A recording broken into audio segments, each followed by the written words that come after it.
name's Ada. You'll know me by now. I'm going to be talking about experiment 1 as well. So again, this is the Clapeyron equation. You have your, so basically you relate your pressure and temperature to the latent heat of vaporization, which is the same thing as enthalpy. And the third one, that one right there, is using assuming ideal gas. And so in this case, for water vapor, is at a 0.46 value. And so basically the point of this experiment, we can very easily measure pressure and temperature, but we can't do that for enthalpy. So we're using pressure and temperature values to calculate it using this equation. So that's basically what we're doing. And then the enthalpy is the actual energy required to change liquid to vapor. So this is our pressure versus temperature, and we have without the beads, with the beads, and then the blue dots is the tabulated data. You can see that they're all pretty close. I think the ones without the beads actually looks like they have less error than the one with the beads. The one with the beads is that one right there, so it's a little farther off. But overall, you can see that that's a good way to estimate it using that equation. So we did 3 different methods of calculating the latent heat of vaporization as a function of temperature.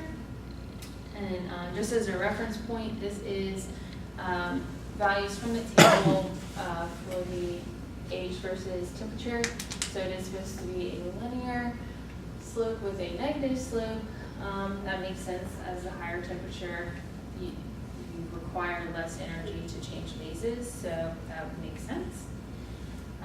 So method 1 was local derivatives, and as you can see, this is supposed to be where it is. And I basically just took I pulled the values from the experimental data to match like the temperature from the table, so 45, 50, 50 degrees Celsius, that sort of thing, and plugged it into this equation here, which is the Clapeyron equation rearranged. And I took the local derivatives about every 5 degrees Celsius. As you can see, there's a lot of error, and that's due to taking local derivatives. When you're taking it over such a small interval, it really amplifies the really small changes in data. So that's why we get this kind of crazy graph here. So then moving on to method 2, which in my opinion is the most accurate way based on our results. So basically we have our pressure versus temperature, and we have 3 different lines. I broke up the data into 3 different intervals and got 3 different lines, and those are the intersections of those points. And so I used those points and plugged it again into this equation. I was able to calculate the slope of each of those straight lines, which is the dp dt, and then use temperature and pressure in the R. And so right here are your calculated H values. And this is a bar graph comparing the table values with the experimental values. So you can see that it got pretty close, within 500 or 600. So I thought it was a pretty good way of estimating it. This is the same exact procedure, but with the beads. Same thing, and your pressure and temperature values evaluated at each point, and I just picked, the middle point of each interval as kind of, your base point. And, same thing, very similar results.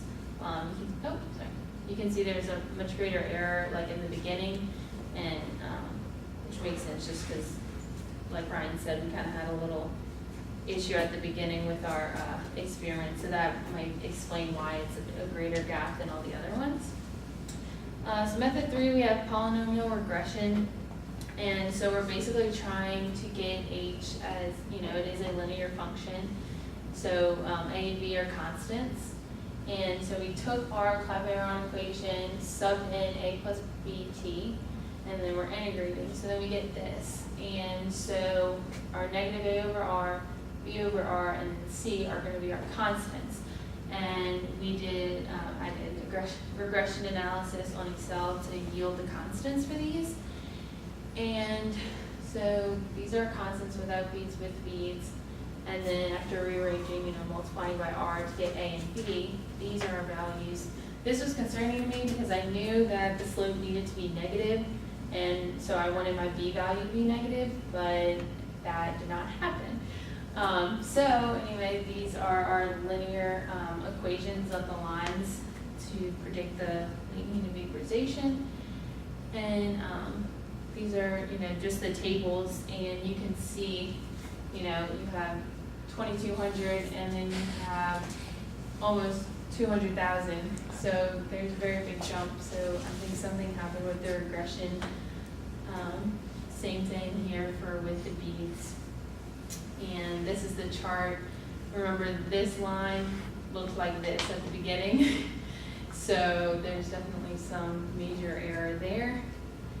And so yeah, in conclusion, method 2 seems to be the most accurate in this case.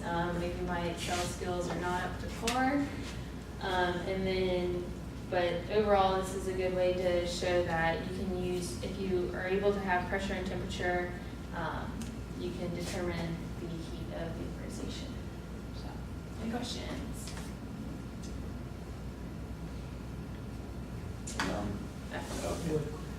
What function did you use for the regression? It was like you had to download a tool pack, and there's like data analysis, so then you can like select to do a regression, and then you can do your input and your export. I was following the instructions in the lab manual, so I had never done it before, so it was kind of hard for me to like troubleshoot, just because I didn't know what I was supposed to be expecting. But I did try like multiple different ways, plugging in different things.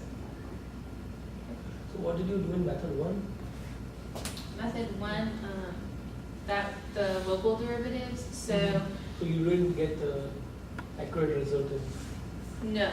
Yeah. So basically, what I did is like each of these data points, they're like about 5 degrees Celsius apart, and so I pulled that same data from the experimental results. So then, like here, I did, like 47 degrees Celsius minus 45 degrees Celsius. So I did like each small. So you simply took derivatives? Yes. Yeah, I took the derivatives, and then I plugged that into this equation here. Okay. So it's your first order derivative you took.